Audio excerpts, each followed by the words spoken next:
Today I will be showing you a gameplay where I drop 30 points on a double team, and I'll also be showcasing how effective the floater game can be in NBA 2K24. Float game is one of the most underrated badges in NBA 2K24, and with only a driving layup of 60 you can get it at bronze, at 68 it goes up to silver, at 77 it goes to gold, and at 88 driving layup you can get Hall of Fame float game. This badge is only a tier B badge for heights 5'7" to 6'6", and once you go up to 6'7" and higher, float game goes down to a tier C badge, making it an even easier badge to get and making it much harder for you to lose badge progression on this badge. In the gameplay, it's our second time playing against this team, but on the screen right now is right after the first game. You're gonna see that I only have float game on silver in the gameplay I'm about to show you guys. It is only on silver, remember that, and the build that I'm using only has about like an 83 driving layup. So to start the game off, I kind of play it slow just to see how they're playing, and I noticed that they're in a 2-3 zone, but they have their top two defenders double teaming me, and they bring the corner up over here to block off this pass. But the problem with what they do here is that the whole middle of the court is free for me to do anything, whether that's take a mid-range, a euro step, whatever it is. So I take this opportunity to continuously take floaters. And the thing about this that makes it hard for the defense is that this center, he has to decide whether he wants to play the pass or to play a floater. He can't really bait this because he has to be right up under me and has to jump up and block my release in order to stop me from shooting a floater. There's no, he could press square to play the lane and then jump after and get a contest. You could see he even tries to jump, I'm still able to green it. Another thing about this that makes floaters so effective is that the green window on this is extremely big. I don't know if it's because of pro touch or float game or the combination of it. You could even see right here, I could reverse it for you guys. You could see how big the green window is and where the defender is at. Right here, the defender is too far back to contest my floater. Even when he jumps, my green window doesn't fluctuate or go down unless he were to be like right up under me. Another good part about floaters in this game is that a lot of people don't play for it. So say for example in 2K23, say I were to go for a layup, the big man would have to play for a chase down block to the rim. I would have to get my hand all the way up here to make a layup. But the difference is now he has to play either me going for a layup or going for a floater all the way over here. It's hard for somebody to get a chase down when they're already out to play. You have to already be on my hip in order to get a contest or to stop me from taking a floater. I really believe that the floater game in NBA 2K24 is kind of gonna make dunking like not needed anymore, because it's impossible to contest unless you're expecting me to do a floater. Because you can see throughout all of these clips, it's almost a free green every time I go into the lane unless somebody expects it. You could even see in this clip, once I get past the double team, you can see my green window does go down because he's right on my hip. So it is possible to stop floaters in NBA 2K24. But the thing is, most people don't play to contest a floater. Most people are just gonna wall themselves up right here to stop me from taking a layup or jumping up at me. But now with the floater game, right here, if I go for a floater, the big man has to decide whether he wants to play a pass right here, if he wants to contest the floater, or if he wants to slip right here. Even though I get a green right here, if I really wanted to, I could have easily bailed out of this floater and passed it off to the big man right there, and it would have been an easy 2 as well. And this also highlights an important part here. When the big man doesn't jump, my contest doesn't change. You can see my green window doesn't get any lower if you don't jump at it, because you're able to shoot over the big man as if it was in real life. That was a big problem in old 2Ks. Doing floaters and mid-ranges didn't really matter because you could just get a ghost contest and stop me from effectively scoring in the mid-range. Now in 2K24, 2K switched it around and made a lot of the finesse finishes like the euro steps and the floaters matter much more in the game. So a lot of people run 2-3 zones in the rec. If you're able to beat the first defender and able to get a floater off, it'll be much easier to score every time. And you could even see right here that I end up finishing the game with 30 points and I only scored 1 3-pointer. The rest of my buckets were really just from shooting floaters throughout the whole game with only silver float game. So imagine somebody has an 88 or a 91 driving layup with Hall of Fame pro touch and Hall of Fame float game, you could really be a threat anywhere on the court, whether that's a three-point line, the mid-range, or straight at the rim, because now the defender has to play more than 2 levels of the game. It's not they only have to worry about you dunking or shooting the 3, they also have to play you shooting floaters or also going for Euro steps. The thing about the floaters is that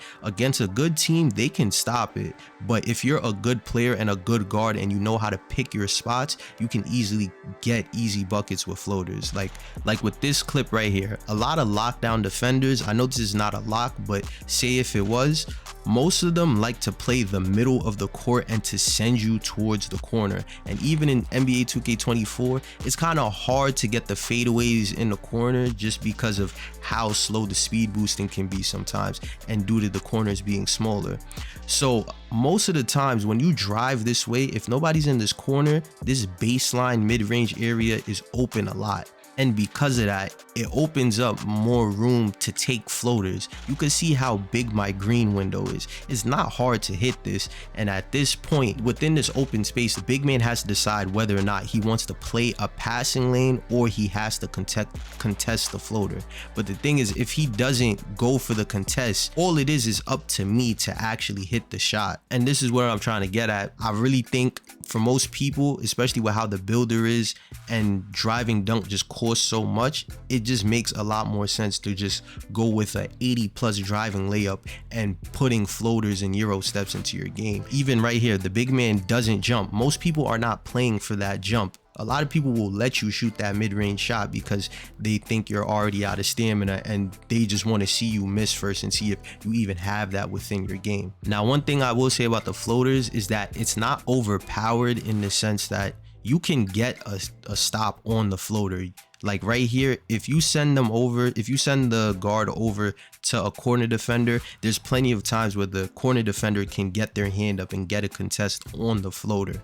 In this possession though, they don't get one because one, the big man is just sitting in the paint, he's not there to contest, and two, the defender is not close enough to me. If you could see right here, since I'm playing on 2K camera, you can't really see it, but there's a lot of space in between me and that corner defender, so I'm still able to time my floater and make it. Another thing too is I also feel like the float game is really important for when like there's dead possessions and like you need something to go to try and get a bucket. Most times big men are just going to sit in the paint and try and box out and might let you shoot up a shot because they're more worried about catching the rebound than actually contesting your shot. So you can see right here, I have 4 seconds left. I'm able to get by my defender, and look, I'm still able to get a floater off even though my green window is smaller. Pro touch and just me taking a good shot allows me to get a bucket out of this. As you can see right here, the defender right here doesn't jump or anything until after I release the ball. This defender doesn't jump either until the ball is already up in the air, and like that I'm still able to get a green. In most 2Ks, in a possession like that, that would not be a bucket. That would be a rebound for them, and then we would have to get another stop. But in this game, the way 2K's made it, it's another aspect of the game that's important now compared to other 2Ks. In some of these clips too, like with this player right here, I have an 85 driving layup and my float game is probably on gold, but in some of the other clips my driving layup is only at an 83. I still need to figure out how usable floaters are at like a low driving layup like 72, 73, because I have another build with that, but I haven't upgraded the layup yet, and you're only able to get silver float game. But from the gameplay that I showed, I only had silver float game and I was still able to hit. So maybe in another video I'll let you guys know how good float game is with a low layup like a 72. Even on this possession right here, you could tell this big man has a good amount of vert, but the fact that he gets to my shot late, it allows my green window to stay the same throughout that whole sequence. I feel like float game is kind of being slept on right now, or most people just don't know about it yet, but it's really an effective thing to do, especially against competitive players, because most competitive players play the same way in the sense that they're really aggressive with how they play defense. They'll reach a lot, or they'll try to bait you into throwing a bad pass and playing the lane. But with float game, it allows you to be confident enough to slash the lane lane and to go up with a floater, because at that point the defender can't be that hawky or play the lane as much, because they have to decide whether or not they want to contest your shot or they actually have to stay and play defense on the 3-point line. So now I'll be showing you guys how to do the floater, but to start off I'll show you that this build only has an 83 driving layup. This is the build I was using in the gameplay where I scored 30 points.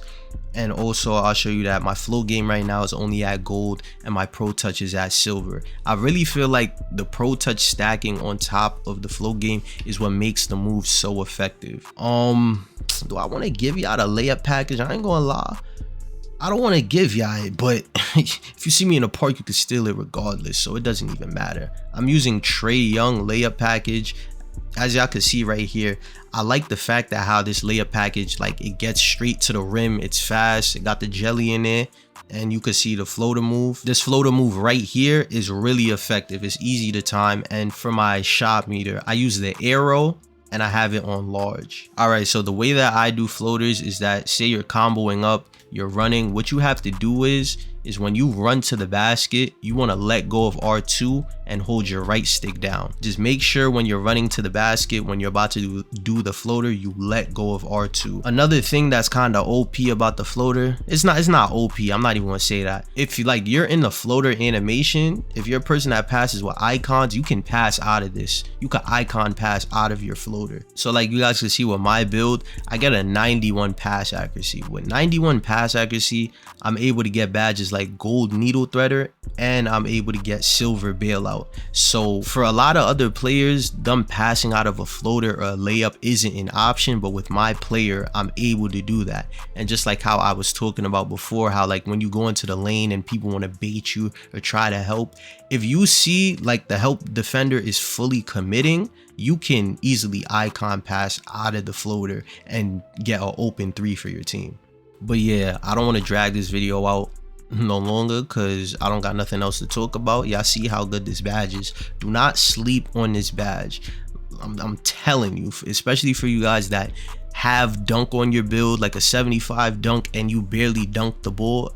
That was my whole thing why I even went with a build with like a 80 plus layup, is because like most people are like putting 75 or 55 driving dunk on their builds and they don't even dunk the ball a lot. They allow people to run them off the 3-point line, the help picks up, and then they don't have much other options. But with this, I'm able to shoot at the 3-point line, I'm able to float the ball up, and I'm able to, you know, go for finesse layups closer to the basket. Also, let me know in the comment section down below, since I do have silver bailout on my build and a 91 pass accuracy, let me know if you guys want to hear my thoughts or see a video on how I feel about badges like silver bailout and gold needle threader, and if having a high pass accuracy really makes a difference within the game. But other than that, have a great day, and I'll holla at y'all in the next video.